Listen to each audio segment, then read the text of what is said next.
Se comunica a la población que a partir de la fecha el país se encuentra bajo el control operacional de la junta militar. Se recomienda a todos los habitantes el estricto acatamiento a las disposiciones y directivas que emanen de autoridad militar, de seguridad o policial, así como extremar el cuidado en evitar acciones y actitudes individuales o de grupo que puedan exigir la intervención drástica del personal en operación.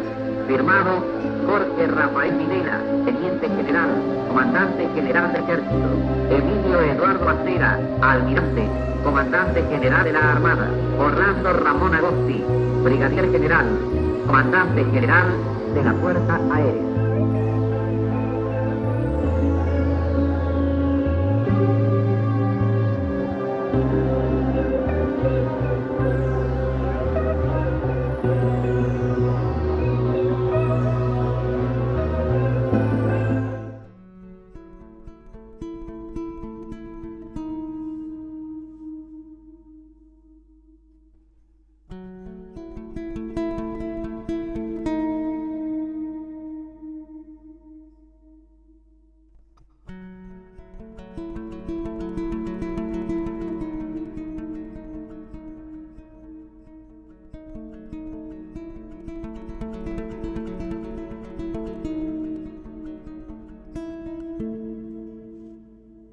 Empezamos por el nombre y el apellido.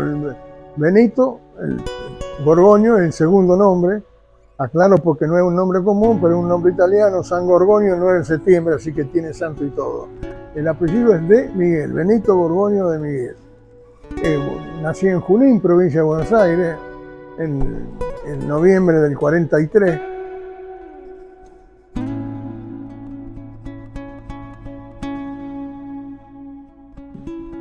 Fue una infancia normal, con primaria, bachillerato. Ya en el 60 terminé el bachillerato y me vine a Buenos Aires a estudiar ingeniería, cosa que hice durante toda la década del 60. No solamente me ocupé de ingeniería, sino que para mí era muy importante, porque lo sentía el club de mi ciudad, Sarmiento de Junín.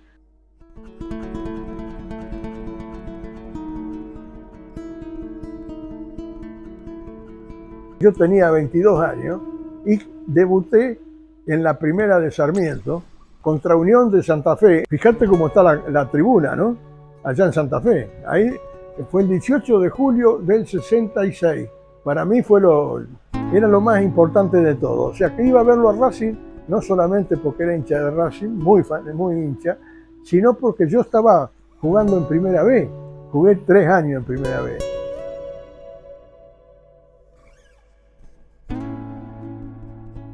Cuando uno es del interior o de otra ciudad, es el verbo ser de esa ciudad y está donde está, el verbo estar.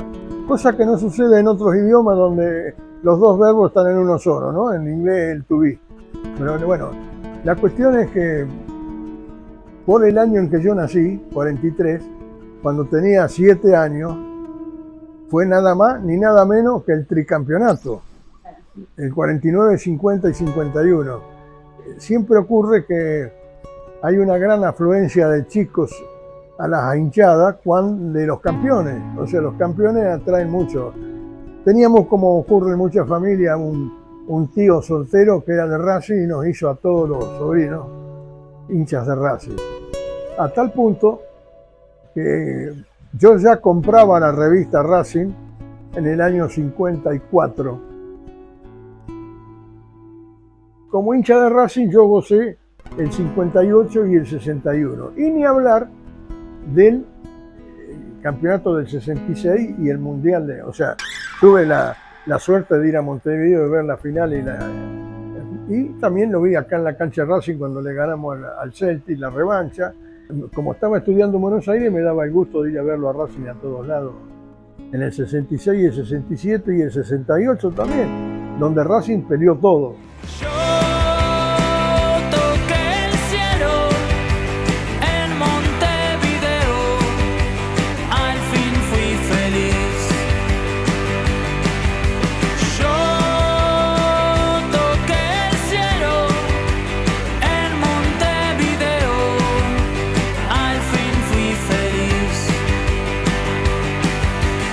25 de marzo de 1976, Racing cumplía 73 años.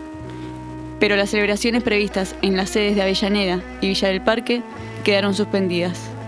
El motivo, desde el día anterior, el país se encontraba en dictadura. La Junta Militar, que se encarama en el poder con el golpe de Estado del 24 de marzo del 76, le presta atención al fenómeno del fútbol muy rápido. Dos ejemplos nítidos.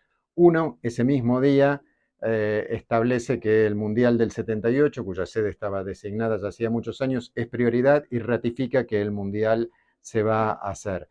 Y muy rápidamente también ese Mundial pasa a ser un objetivo estratégico de la dictadura y de los dictadores.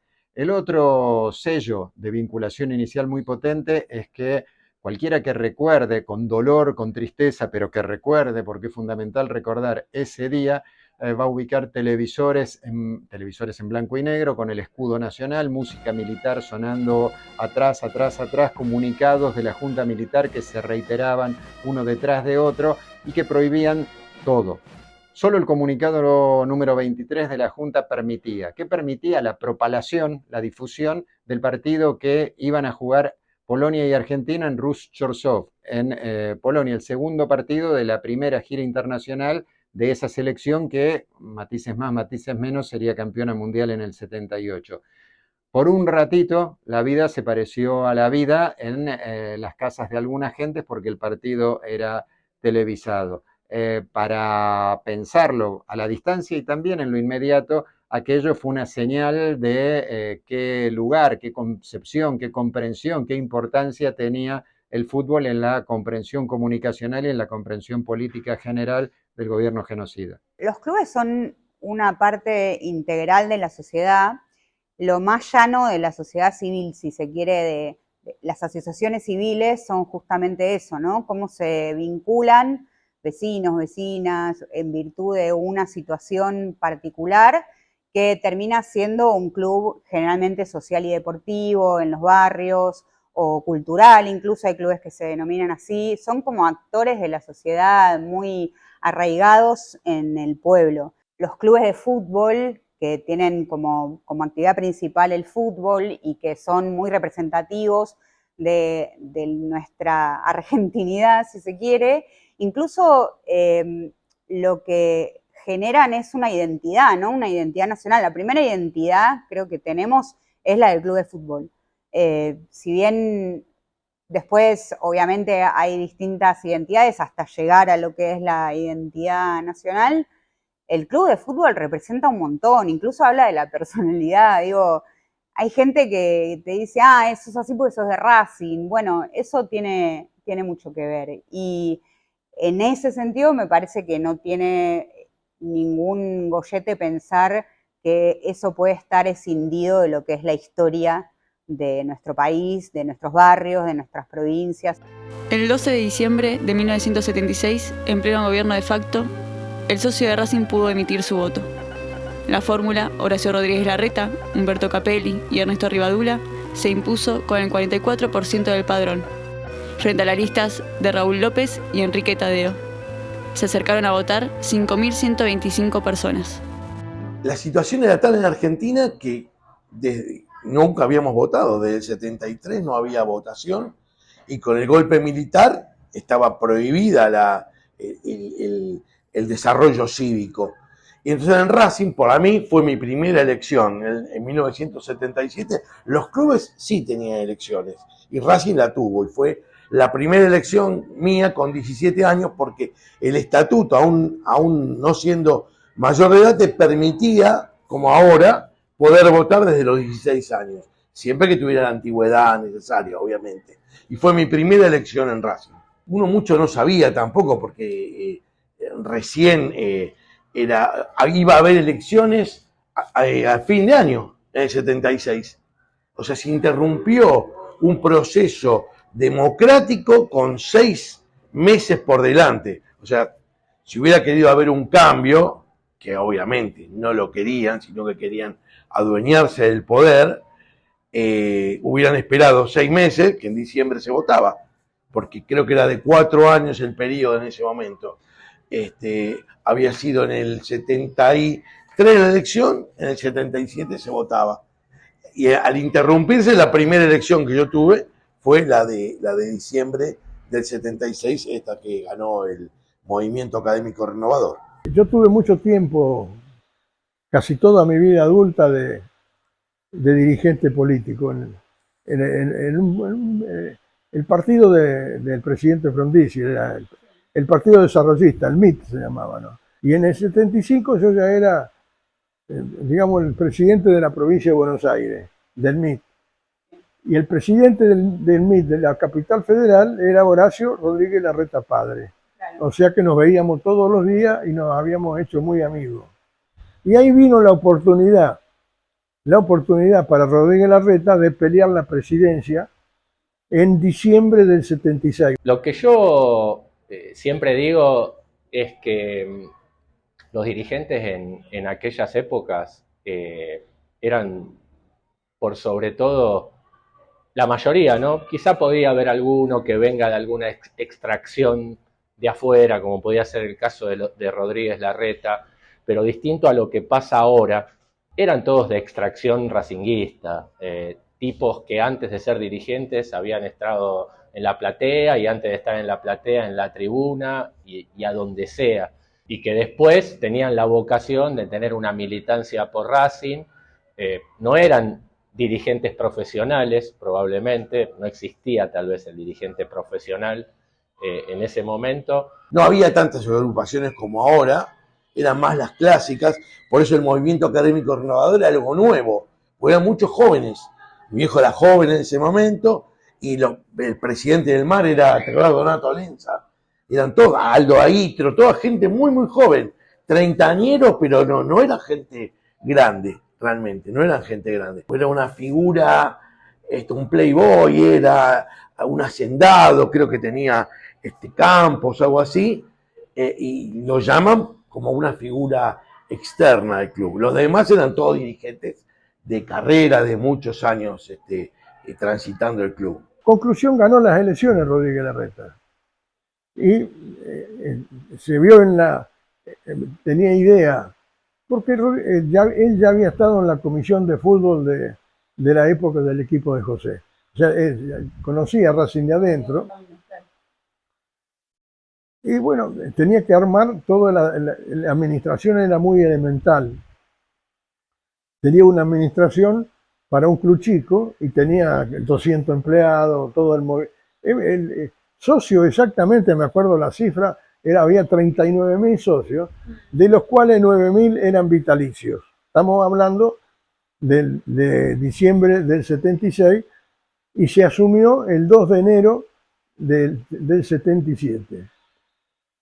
Bueno, entonces tanta conversación, él sabía, los dos comentábamos cuando nos encontrábamos en la política, en el comité del MID y todo eso, todo el comentario de Racing.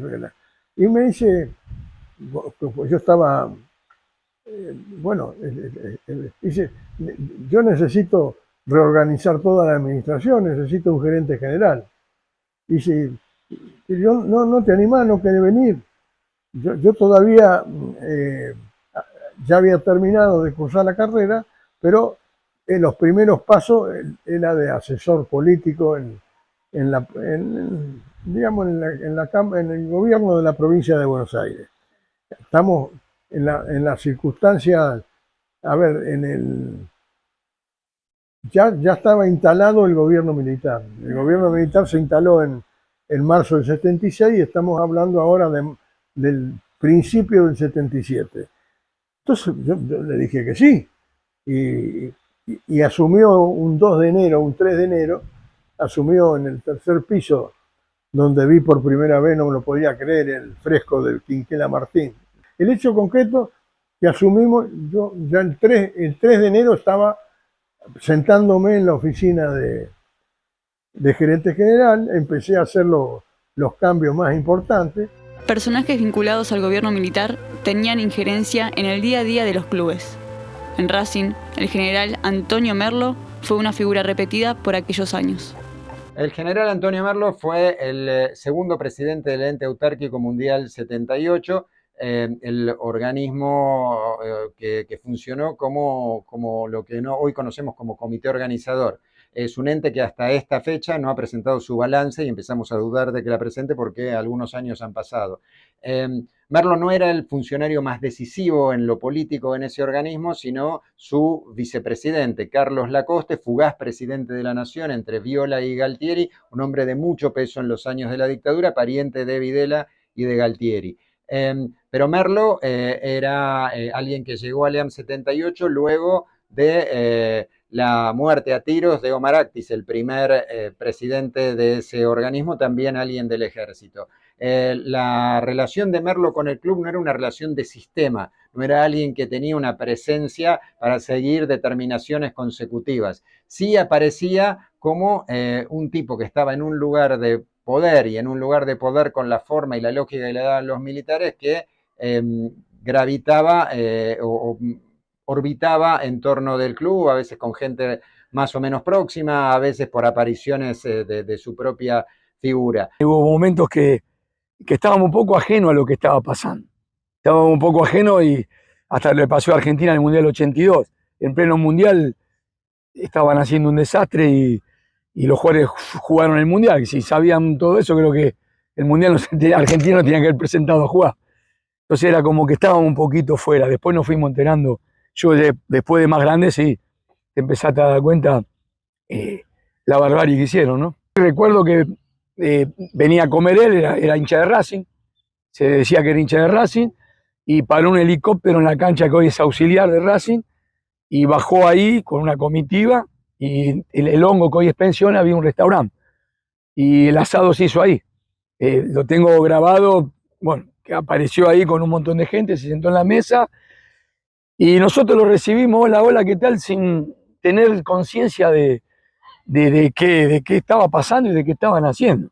Y después en qué lío se metieron con las Malvinas, ¿no? Que fue una locura porque Argentina, nuestros chicos soldados no estaban preparados para nada y fue, pero sí, fue un recuerdo que sí lo tengo. Después que te enterás de todo lo que pasó, porque el tipo decía ser hincha de Racing, pero de eso después pasa, no tiene ningún tipo de nada. Es decir, después de todo lo que se vio y todo, digo, qué ganas de haber sabido para decir, no me siento a comer, ni con vos, ni con ninguna de la comitiva, ni espero el helicóptero que baje. Eso es una cosa que hoy me pasa a niveles diferentes, con gente que uno no tiene buena relación, no se han equivocado en la vida para con uno, no tengo más ganas de sentarme a comer. Entonces, como que, sí, si hubiese sabido un poquito, creo que ese día come solo. Racing en 1977 trajo al club a un crack, Ricardo Julio Villa, que jugaba en Atlético Tucumán, alguien que venía de la provincia que gobernaba, un genocida que sobresalía entre los genocidas por su condición genocida, Antonio Domingo Bussi. El pase de Villa, pase récord para el fútbol de la Argentina, tuvo, cuentan testigos del club de la época, un vínculo con las operaciones habituales que hacían los clubes y un vínculo con ese dictador y con la tentación de Merlo para que Villa, como gran número 10, fortaleciera a ese Racing que iba por un sueño que no se cumplió. Villa debutó el 20 de febrero de 1977, marcando el 1-0 definitivo ante Chacarita en Avellaneda. Benito de Miguel no estuvo en la cancha. Desde el 23 de enero se encontraba privado de su libertad. El segundo hijo mío había nacido en octubre del 76. Tenía 2 meses. Octubre del 76. Lo operaron de esas hernias inguinales de nacimiento, ¿no? Y bueno, estaba operado y convaleciente. Entonces, estuve desde el 3 de enero hasta el 20, yo estaba acá solo en Buenos Aires y mi mujer estaba en la casa de la madre allá en Junín. Se dio el primer fin de semana donde no había, más tranquilo, donde ya habíamos dado, me voy a Junín. Bueno, y en Junín, por supuesto, estaba la gente amiga del partido político. Bueno, los militares, pues en Junín hay un acantonamiento muy grande, 1500 son, ¿no? Con tanques, un regimiento de tanques. Se le ocurrió hacer, porque aparentemente no había no cumplían con la pauta de detenciones, entonces agarraron una lista de 17 y un domingo a la noche se lo llevaron. Ese domingo a la noche yo cené en la casa de mi suegra, me voy después a dormir a la casa de mi madre, y a las 6, 7 de la mañana me llama la esposa de uno de los muchachos detenidos y me cuenta esto. Ay, Dios. Yo tenía que, a las 8 me levantaba para venirme a Buenos Aires, derecho a Avellaneda.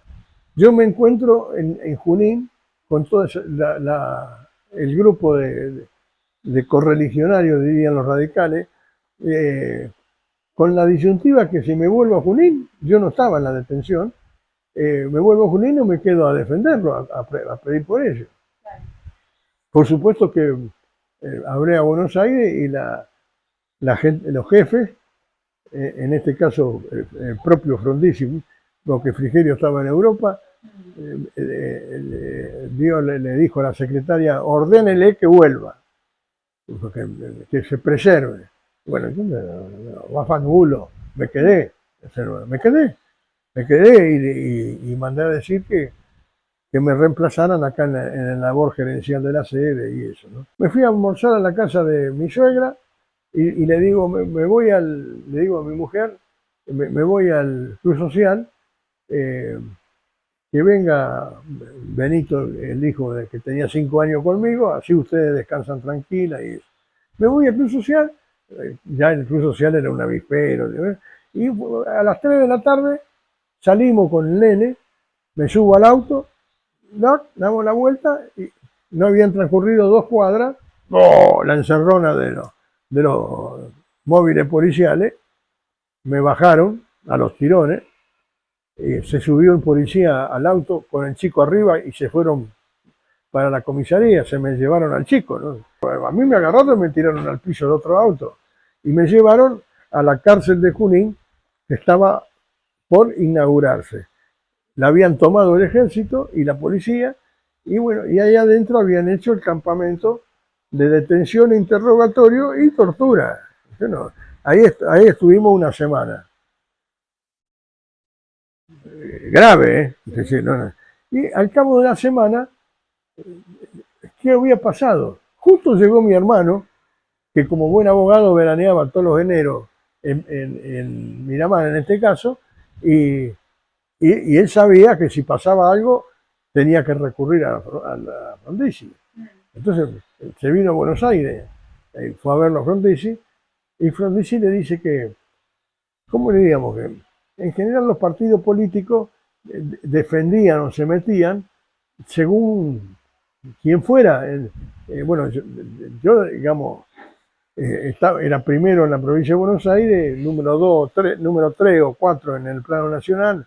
Bueno, conclusión, Frondizi, ustedes no tienen idea, o sea, tenía una autoridad tan grande que lo llamó a Suárez Mason, que era el general del primer cuerpo, y le dijo, atiéndame, porque él hablaba así, atiéndame, eso es un disparate y me tiene que asegurar la vida y después conversamos. Entonces, lo primero de todo, porque él sabía cómo era el asunto, para terminar la farsa, te largaban al medio del campo y te fusilaban, por intento de fuga, lo justificaban. Y todo eso era informe de la comandancia o del sector de jugadores. Conclusión, a la semana hicieron una especie de, bueno, nos dimos cuenta que nos equivocamos, nos llevaron a una comisaría, se pelearon entre ellos, finalmente la conclusión fue, no, bueno, nos vamos a meter presos en San Nicolás. Y entonces nos llevaron a San Nicolás y estuve 3 meses adentro de San Nicolás. O sea, no hubo más remedio que mi hermano fue a la reunión de la directiva de Racing y dijo, bueno, me ha transmitido la renuncia. La noche del 22 de febrero, 2 días después del debut de Villa, y casi un mes desde que Benito había sido secuestrado, 6 personas fueron fusiladas contra una de las paredes del estadio Presidente Perón. El 22 de febrero de 1977, fuerzas conjuntas, dicen las actas, hay actas de esto, que eran militares y policía en general. Lo que sabemos es que lo firmó un comisario de la policía, pero bajaron de un camión del ejército alrededor de la 1 de la mañana a 6 personas, 4 varones, 2 mujeres, muy jóvenes en general, salvo uno que tenía mi edad ahora, y la verdad es que los bajaron, los fusilaron, se los volvieron a subir al camión y se fueron. Digo, Racing estaba cerrado a esa hora, el club, el estadio, obviamente no tiene nada que ver, no puso el lugar. Al contrario, fue una víctima y debe reconocerse como víctima de ese terrorismo de Estado que usó sus instalaciones, su paredón en realidad, porque era del lado de afuera, para un fusilamiento de personas que están desaparecidas. Hoy no sabemos quiénes son. Alejandro Wall, que es un periodista deportivo muy conocido, muy reflexivo y muy hincha de Racing, escribió la biografía de Corbata. Corbata Luin se llama, muy recomendable el libro, y como cualquier investigación exhaustiva, se torna un poquito una obsesión, y entonces seguramente él se lo haya comentado a un montón de gente que estaba haciendo eso, y una de las personas a quien se las comentó fue a Pablo Yonto, que también es un periodista deportivo muy conocido, no de Racing, pero que es más conocido todavía y más valorado, me parece, como abogado en causas de delitos de lesa humanidad. Él estaba tomando testimonios, o sí, contribuyendo con testimonios en una causa del Segundo Cuerpo del Ejército, que tiene que ver con el famoso circuito Camps, y en un momento alguien nombró a Corbata, entonces él le acercó esa declaración a Alejandro Wall. Quien había nombrado a Corbata era Rafael Barone, que era un amigo de Corbata, que una noche volvía a su casa en Piñeiro y vio un fusilamiento. Tiene muchos detalles de ese fusilamiento porque él había compartido incluso una celda. Él caía muchas veces en cana porque levantaba quiniela o porque estaba borracho en la vía pública o lo que fuere. Y una noche le llamó mucho la atención que hubiera un grupo de jóvenes que no tenían nada que ver con la población habitual de la Comisaría Primera de Avellaneda, y se grabó mucho las caras, y cuando lo liberaron a la mañana, le dijeron, bueno, ya se puede ir, lo cual también le llamó la atención porque él en general estaba 24 horas y le habían dado la libertad demasiado pronto. Volvió a su casa y vio justamente un camión que bajaba a estos mismos pibes que la había visto en la comisaría y los fusilaban en un paredón muy cerquita de su casa. A Barone lo llaman para declarar por ese fusilamiento. Y cuando está por terminar esa declaración, dice, y otro día volvíamos con mi amigo Corbata a su casa, Corbata vivía acá, en la pensión de Racing, y también vimos cómo fusilaban a otras personas. Y eso quedó medio raro en la declaración, se confundieron los fusilamientos, de hecho pensaron que había sido el mismo. Él en los dos habla de una lluvia, y ese día que fusilaron acá a estos compañeros había llovido, entonces quedó medio raro, pero Alejandro Wall lo vuelca en su libro. Y entonces cuando lo leo no lo puedo dejar pasar, y ahí fue que, bueno, hablé con Alejandro, hablé con Pablo Yonto, nadie lo tenía muy claro, entonces decidí pedir la información al Archivo Provincial de la Memoria, que es un archivo que labura bárbaro, que tiene su sede en La Plata y que tiene registro de todos los actos militares que hayan constado en actas, por lo menos, además de investigaciones propias que tuvieron a partir de eso, de lo que era la DITBA, que era el Departamento de Investigaciones de la Policía de Buenos Aires. Así que efectivamente estaban las actas, había 2 distintas, y bueno, a partir de ahí empezó una investigación con un montón de gente que colaboró y que llegamos a tener claro cuál fue el hecho. Todavía no sabemos quiénes eran esas personas.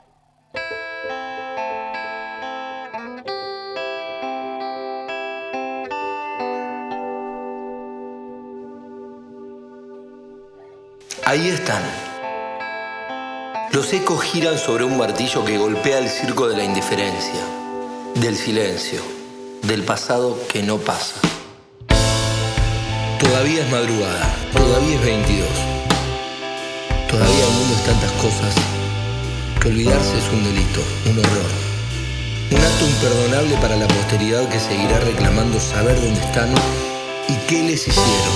¿Y por qué? Si todo es bruma, si todo es humo, si las balas van y vienen, si la persiana se agujerea, si los recuerdos emergen del terror de 4 décadas, es porque hay nombres que no están y cuerpos que no aparecen. Y genocidas que deambulan libres, que van a la cancha, que cenan con sus hijos, que cogen y que duermen en un pacto de silencio que no descansa. Pero qué sé yo, la memoria los espera agazapada en los ojos que no borran y en los oídos que repiquetean al ritmo del plomo que destroza la vida. Ojalá que la justicia también. ¿Cuántos? ¿Quiénes? ¿Qué soñaban? Y el olor de las pieles. La incertidumbre sobrevuela el cilindro en un remolino de identidades que se nos adeuda. Lo que les arrancaron, lo que nos arrancaron. 30.000 latidos, 30.000 besos, 30.000 historias, 30.000 lo que sea, 30.000 y punto. Las paredes son las mismas que en 1977. Los testimonios resucitan del pantano del terror. Allá van, allá vamos. Un club es todo lo que cabe en la imaginación de su gente. Ahí están los fusilados de Racing.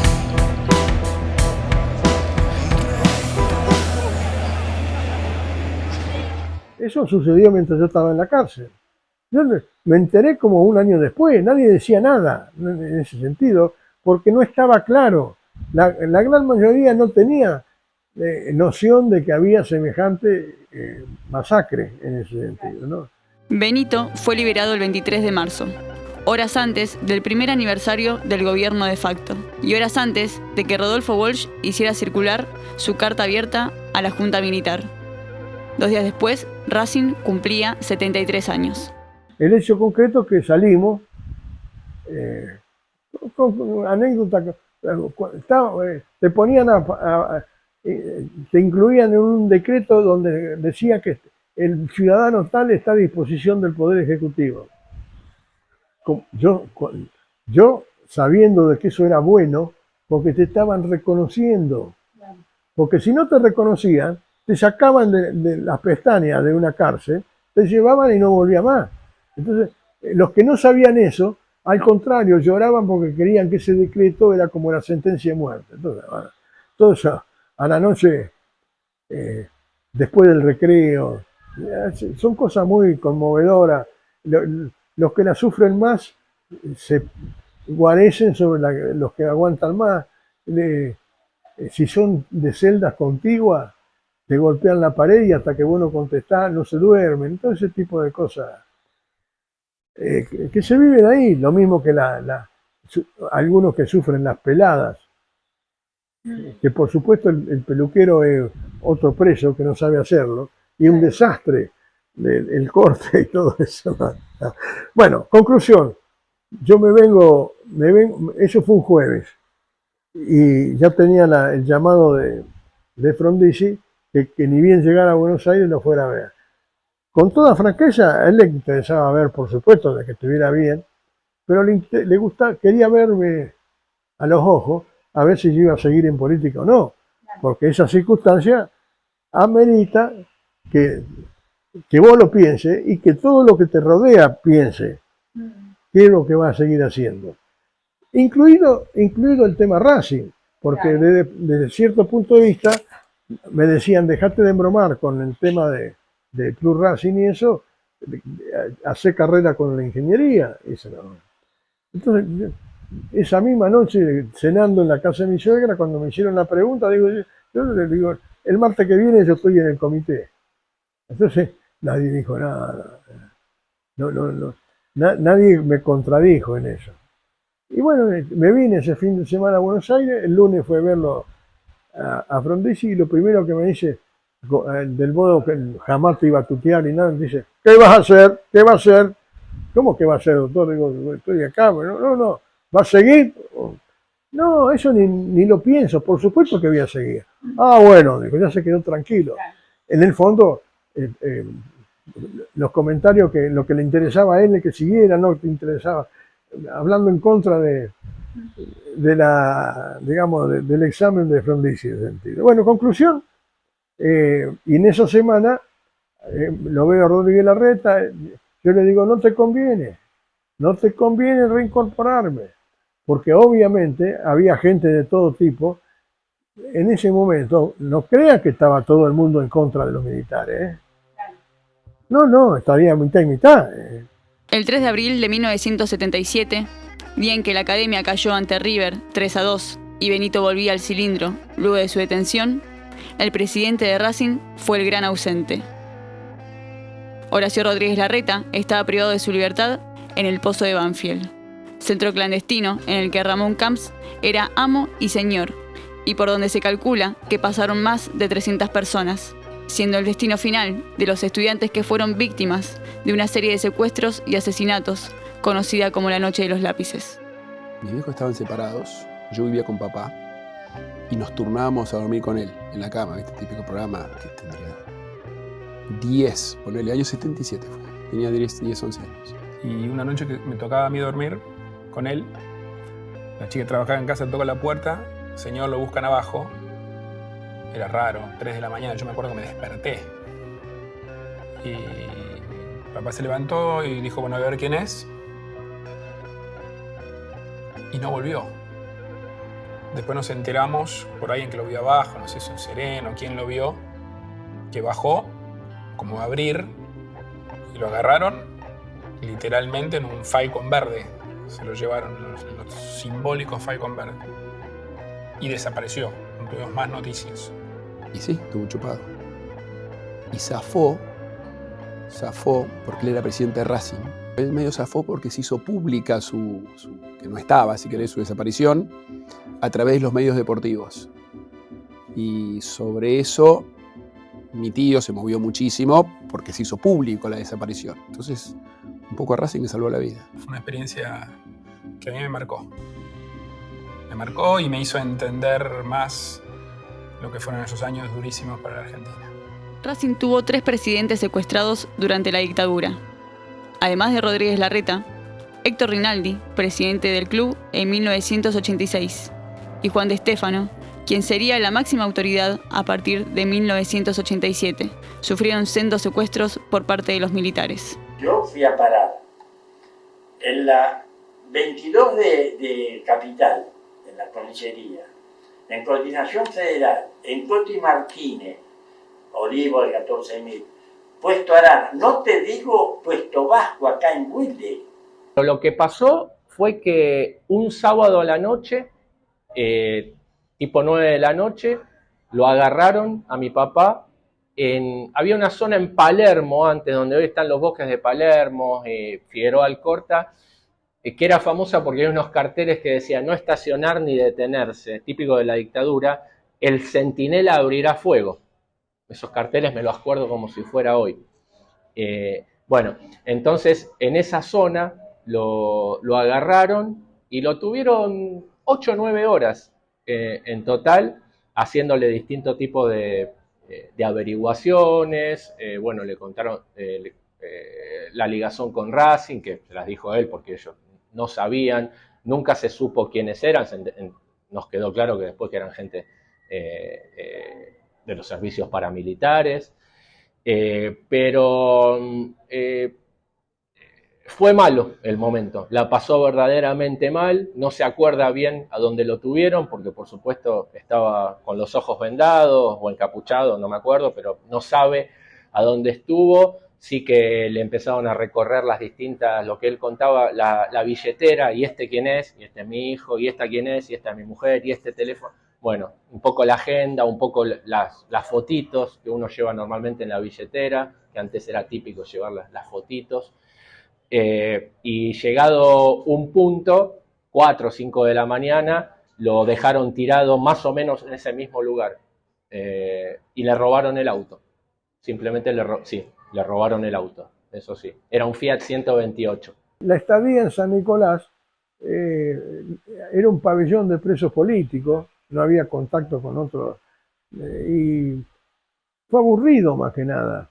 Era mucha conversación, era la comida era como de una pensión de tercera, o sea, mucho arroz y por ahí te daban un puchero de falda o los ravioles los domingos, y una cosa, y mucho recreo al aire libre, no pasó nada en eso, después de la semana de terror allá en Junín, ¿no? Eso nada.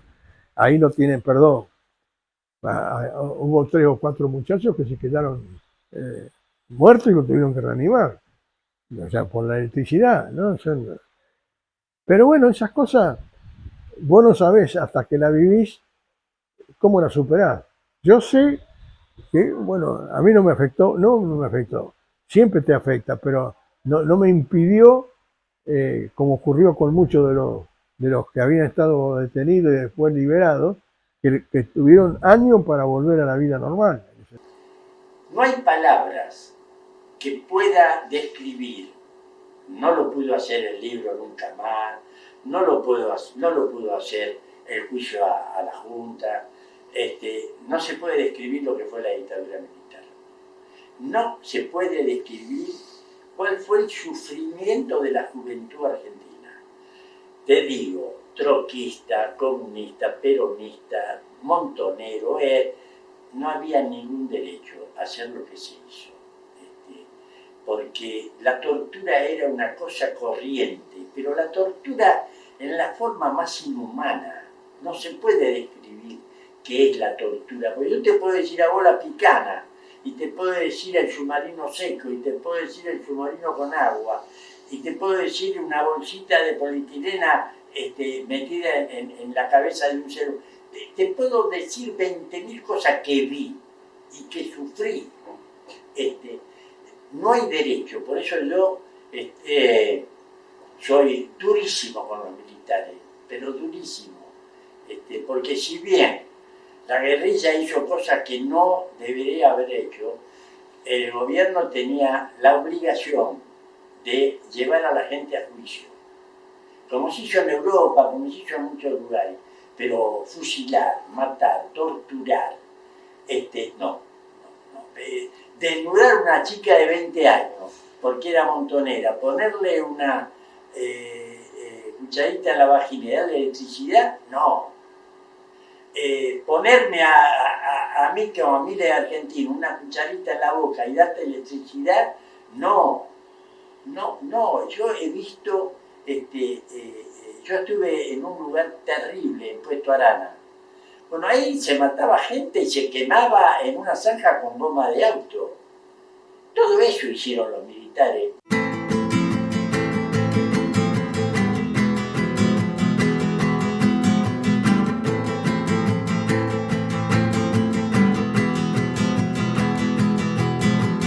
De terrorista sos tildado, secuestrado, torturado, sos violado, asesinado, a pozos o al río, arrojado. A tu hijo se lo llevan y lo cría el que te odia. La parodia de la guerra la comienza el que secuestra. Bombardeos, fusilamientos, fueron semillas que sembró el siniestro. Cuéntenla que cuenten, el Estado no te puede matar.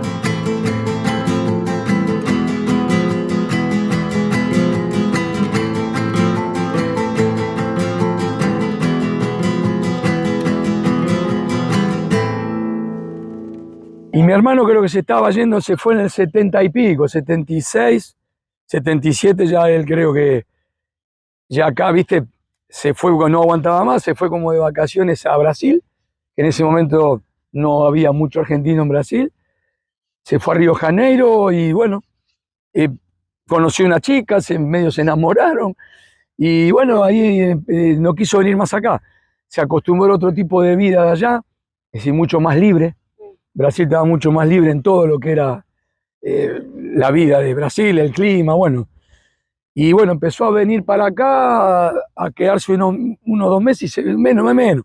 Compraba cosas y se iba y bueno, en un momento ya no vino más y no quería venir porque lógico, él estaba como desertor de militancia, del militar.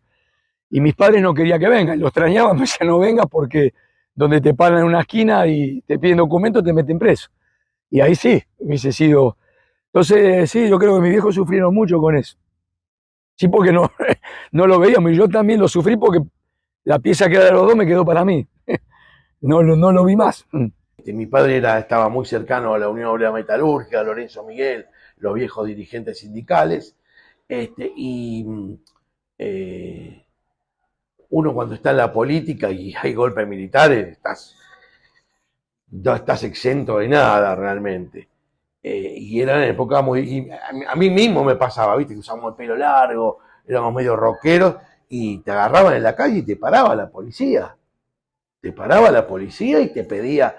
un día fui a ver un recital de Serú Girán en el Teatro Astral, y cuando salimos, yo vivía en Flores, y fuimos a tomar el colectivo a la avenida Córdoba. Tomamos el 132 o el 5.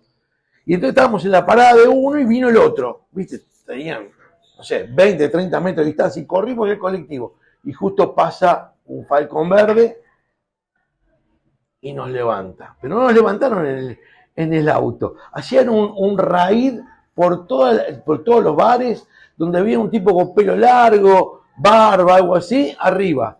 Íbamos caminando en fila india y nos llevaron a la comisaría de Suipacha, frente al Ministerio de Relaciones Exteriores, en la calle Suipacha.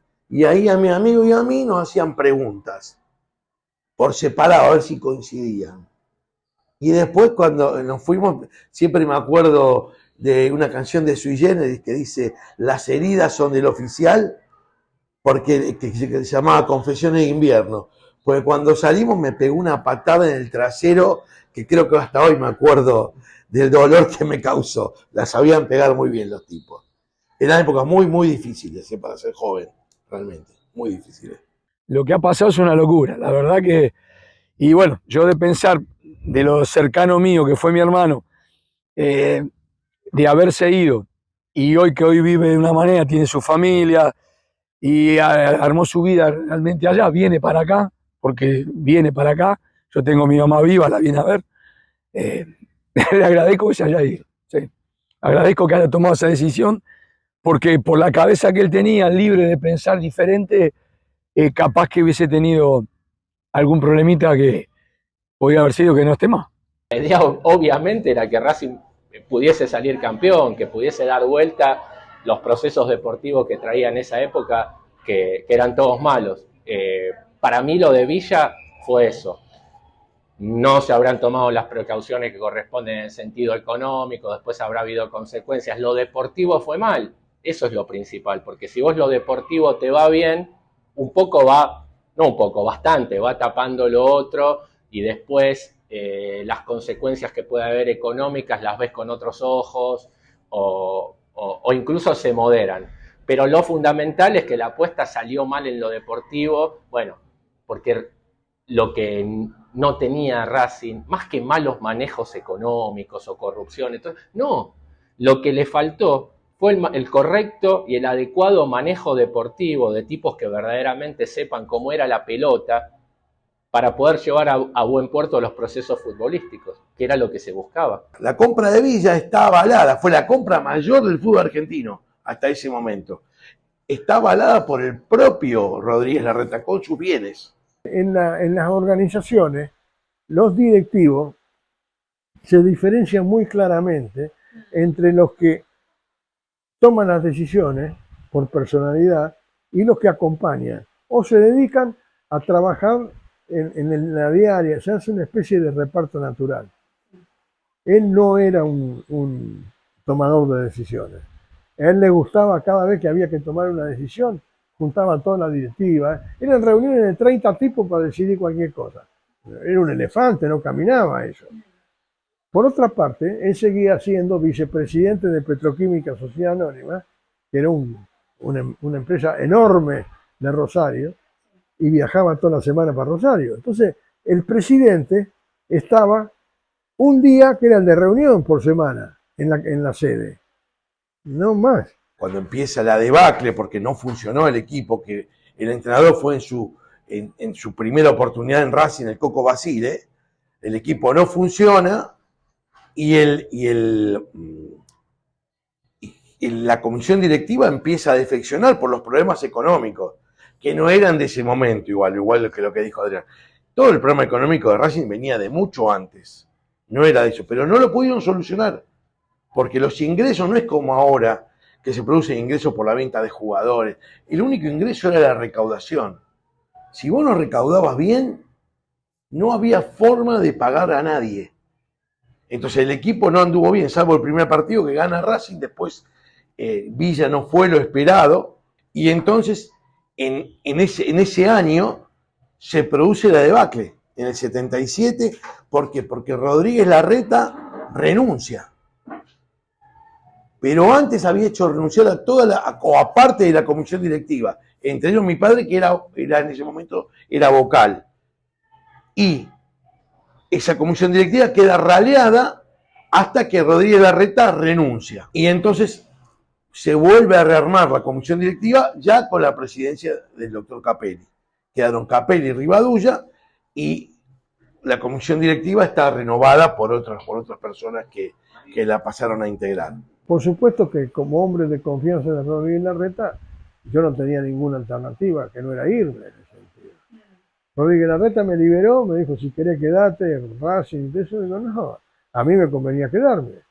Bueno, fui al bien al llano, estamos hablando de fines del 78, había que reubicarse en el mercado laboral. Yo obviamente ya tenía 2 chicos, ¿no?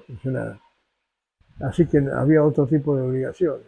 Rodríguez Larreta estuvo 3 días secuestrado, Benito 3 meses. Alejandro Almeida, Diego Beiveder, Alberto Cruz, Álvaro Cárdenas, Dante Guede y Silvia Goñi no corrieron con la misma suerte. Militantes por un mundo más justo e hinchas de Racing, ellos y muchos otros no volvieron. El 7 de diciembre de 2021, el club les restituyó el carnet de socios junto con otros 40 compañeros detenidos desaparecidos durante la última dictadura cívico-militar. Desde ese día, y para siempre, son socios eternos. Una emoción muy grande, y es tan importante que desde el fútbol también hagan memoria, recordando en este caso a nuestros hijos desaparecidos, siguen siendo socios, porque lo seguirán siempre, porque están presentes. Estamos en el Estadio Presidente Perón, en el Cilindro de Avellaneda, en la cancha de Racing, en un lugar emblemático para las 46 personas que fueron homenajeadas, para los 46 hinchas y socios detenidos desaparecidos, víctimas del último genocidio, el último proceso genocida que sufrió el país, y hoy recuperaron su condición de socios en un acto acá en este lugar donde fueron tan felices. Acá hubo 6 personas que fusilaron en la Puerta 19 y que no sabemos quiénes eran. Y así como fueron estos 6, hay un montón que no sabemos quiénes eran. Eve de Bonafini siempre contaba que una vez por el Bosque de la Plata vio colgados como 12 cadáveres que tampoco se supo quiénes eran. Se han encontrado, tenemos un montón de fosas comunes con un montón de cuerpos sin identificar, y hay un montón de hechos como camiones frigoríficos con personas, un desastre. Y que así llegamos a la cifra de 30.000, y son 30.000, y eso no es discutible, y no podemos andar contando huesos, porque la verdad es que si contamos huesos, tenemos el problema de que no sabemos un montón de huesos de quiénes son. Entonces, son 30.000 y exigimos memoria, verdad y justicia, y queremos que el club, este club y todos los clubes se hagan cargo también de eso, y que somos parte de un pueblo, y que ese pueblo necesita saber qué pasó y quiénes eran para no repetir esa historia. En la tradición de presentar al deporte como un lugar donde la política no se mete porque la política lo contaminaría, en cambio el deporte es puro y limpio, durante mucho tiempo en la sociedad argentina, mucho tiempo después de 1983, con el fin de la dictadura, parecía que las únicas asociaciones eran el Mundial 78, el Mundial Juvenil del 79, algunas del Mundial del 82 y la sincronía con Malvinas. Luego empezaron a ser divulgadas historias de deportistas desaparecidos, pero los clubes parecía que no habían sido víctimas de la dictadura. La narrativa que recupera las historias individuales de ciudadanos de este país, de militantes de este país, que tenían un lazo de variada intensidad, en general muy intenso con el fútbol y con Racing en lo general, aparecen mucho tiempo después, sobre el final de la segunda década del siglo en el que la dictadura ya estaba anotada en los libros de historia, en el siglo XXI. Toda esa construcción en Racing y en otros clubes es una construcción conmovedora y conceptualmente conmovedora porque permite que asumamos que los clubes fueron víctimas de la dictadura. Los clubes son de los socios y de las socias. Si se llevaron a un socio y o a una socia o a ambos, quiere decir que te están atacando, te están dañando. Y si la comprensión de quienes íbamos a los clubes a hacer lo que fuera estaba de alguna manera diseñada por los dispositivos ideológicos, políticos, comunicacionales de la dictadura, quiere decir que también eso gravitó en nuestro modo de ligarnos con eso que nos pertenece, que son los clubes. La iniciativa política, social, cultural de recuperar para los padrones de nuestros clubes a los socios y a las socias desaparecidas y volverlos exactamente eternos es una iniciativa que reivindica la vida, reivindica las comprensiones, reivindica las identidades de esas personas, reivindica todo eso también en los 30.000, siempre 30.000 desaparecidos, y reivindica a la humanidad. A veces parece que la humanidad está rota porque le clavan puñales de los que amaga a no poder salir. Pero ahí está la humanidad, recuperando como socios eternos a gentes que son de lo mejor que le ha pasado a nuestro país y que son gentes también de nuestros clubes, en nuestro caso, gentes de Racing.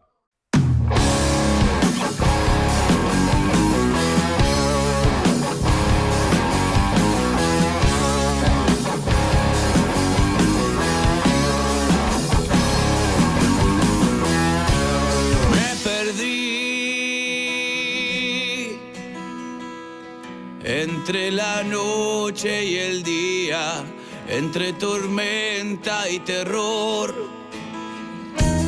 noches duras, tardes frías, mañanas de dolor, de despertar y que no estés ahí, tristeza y desesperación, gritos en la madrugada, oscuridad en el corazón, 30.000 luces apagadas. Si nadie me calla, sabes, me van a escuchar gritando.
Desesperación y gritos en la madrugada, oscuridad en el corazón, 30.000 luces apagadas.